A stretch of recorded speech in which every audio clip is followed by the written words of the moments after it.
Welcome back to 4K Tech. In this video, I'm going to show you how to factory reset your Denon AVR-S760H.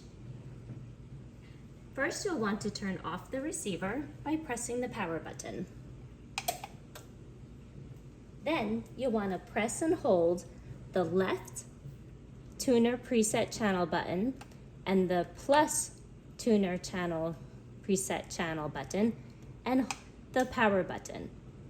When the receiver says initialized, release all of the buttons. And now your receiver has been reset. Please like, subscribe, and turn on the notifications.